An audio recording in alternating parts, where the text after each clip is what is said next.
In 2020, S&P 500 fell by 33.8% between February 19 and March 23. It was one of the fastest decline in the history of stock market. But by August, the index had already returned to its previous high. That recovery was not usual, and future declines may not be that fast. It shows why emotional decisions made during crash can become very expensive. So if you sell in fear, you also need to decide when to enter again. In this video, I'll explain why red days feel so dangerous and how to separate normal volatility from a real business problem, and the simple system I use before making any decision. So red days are part of investing. We do not need to enjoy them, but we should not pretend that losing money feels good. The goal is to make sure fear does not make the decision for us. Long-term investing is not only about finding good companies, it is also about having the patience to stay rational when the market becomes uncomfortable. That does not mean holding every stock forever. It means using facts, fundamentals, and clear process instead of reacting only to a red number on the screen. So let's start with what is happening inside our mind when the market falls. So the part one is why red days feel like a danger. A market correction generally means that an index has fallen at least 10% from its recent high. A bear market generally means a decline of 20% or more. These declines have happened many times throughout the history of the stock market, but they still feel shocking when we experience them with our own money. So suppose you invested $20,000 and your account falls by 10%. Now you see $18,000 in your account. That $2,000 decline feels immediate and personal. Your brain does not see a normal market movement. It sees danger and it wants you to quickly remove that danger as quickly as possible. So this is connected to a loss aversion. In simple words, losing money usually feels more powerful than gaining the same amount. $1,000 gain may make you happy, but $1,000 loss may remain in your mind for days. That is why our thinking becomes narrower on red days.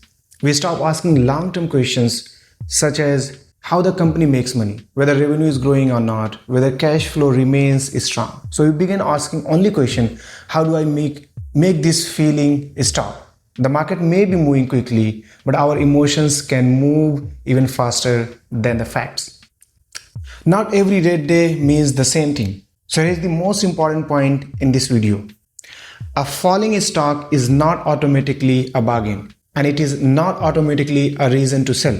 We first need to understand what is happening inside that business. So let us take example of Apple. So during the difficult market of 2022, Apple also experienced major red days period. But its fiscal year 2022 business remained still strong.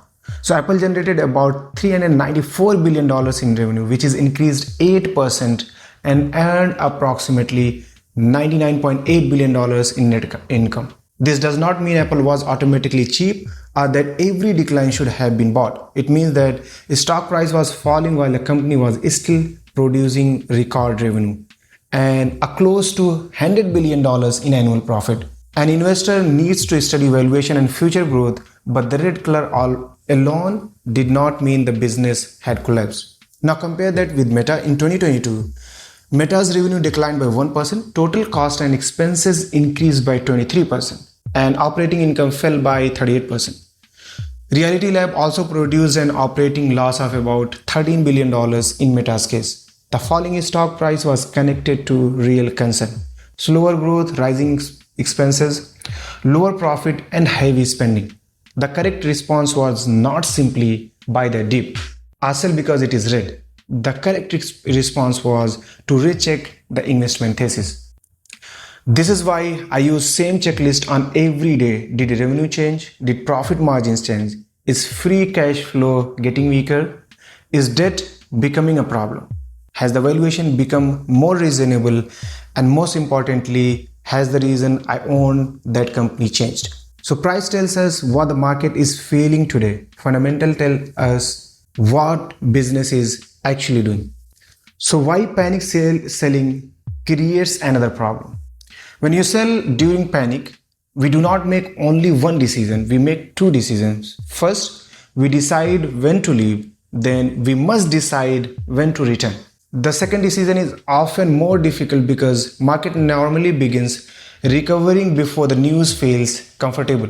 The headlines may be still negative, the economy may still look weak, and investor may still be afraid. This is also why missing a business, a small number of strong market days can make a large difference over time. Fidelity calculated that from 1988, investors who have missed only 5 best days reduced long-term gain by 37% compared to with staying invested throughout that period.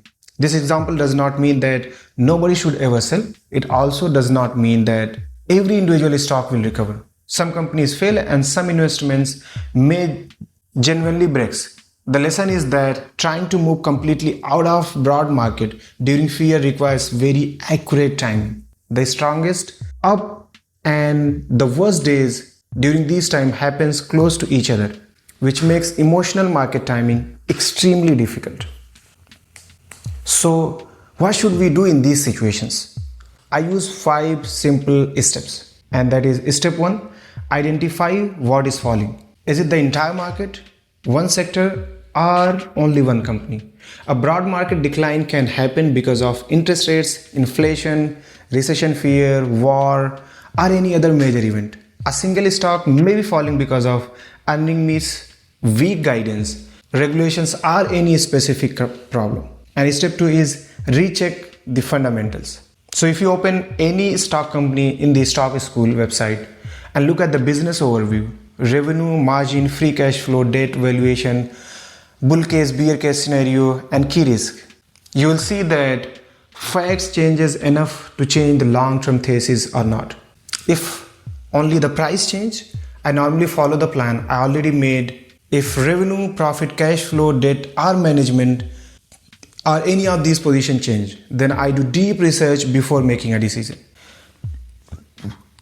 And step 3 is use a 24-hour rule for a large emotional decision. If I feel a strong urge to sell everything immediately, I wait, I give one full day unless there is a genuine emergency or risk that requires immediate action. The goal is not to ignore new information. The goal is to make sure I understand it before reacting. And step 4 is reduce the noise. This is very important. Checking the same stock every 10 minutes does not create more control. It normally creates more anxiety. During volatile periods, I focus only on company filings, earning reports, and reliable data instead of watching every dramatic headline. And step 5 is automate regular investing. So when it fits your financial plan, time horizon, and risk tolerance, a fixed contribution schedule and reduce the temptation to guess the perfect day. But the dollar cost averaging does not remove risk and does not guarantee a profit. It is simply a process for investing consistently over time. So the biggest mindset shift is this: a red day is information, not an instruction. It does not automatically tell you to sell. It does not automatically tell you to buy.